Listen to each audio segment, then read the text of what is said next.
बांधवांनो, जय मल्हार. आपल्या 21 जानेवारीच्या मुंबईतील आझाद मैदानाच्या आंदोलनाची परवानगी मुंबई पोलिसांनी नाकारली. त्याच्यामुळे आपण कालच माननीय मुंबई हायकोर्टामध्ये या संदर्भात याचिका टाकलेली आहे. आंदोलन करणं आमचा अधिकार आहे. कोर्टाचा निकाल काय येतो तोपर्यंत आपण तसंही थांबणार होतो, परंतु धनगरांचं आंदोलन मोठं होतंय म्हणून सरकारच्या वतीनं हे आंदोलन दडपण्यासाठी पोलीस बळाचा दुरुपयोग केला. आज न्यायालयामध्ये आम्हाला हजर केल्यानंतर न्यायालयानं विचारणा केली असता आम्ही ते सांगितलं स्पष्ट, जी भूमिका काल होती ती आमची. आम्ही आमचा लढा घटनादत्त अधिकाराचा लढा घटनादत्त मार्गानेच लढणार आहे, संविधानिक चौकटीमध्येच लढणार आहे. त्याच्यामुळे माननीय उच्च न्यायालयाचे आदेश आमच्यासाठी बंधनकारक आहेत.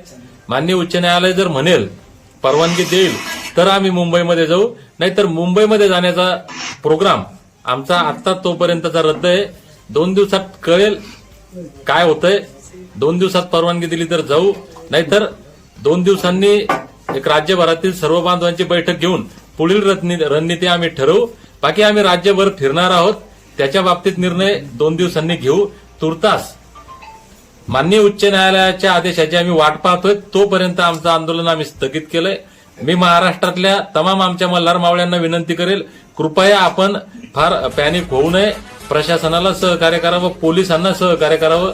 कायदा हातात घेऊ नये, आपला कुणाला त्रास होईल असं वागू नये. आणि जे जे आपल्याला करायचंय, कारण हा लढा आपला एका दिवसाचा नाही, हा लढा क्षणाचा नाही, हा संविधानिक मार्गाने शांततेच्या मार्गाने लढायचा आणि आपल्याला जिंकायचा आहे. हा लढा आपण जिंकण्यासाठी लढतोय, त्याच्यामुळे शांततेच्या मार्गाने आपण जाऊ.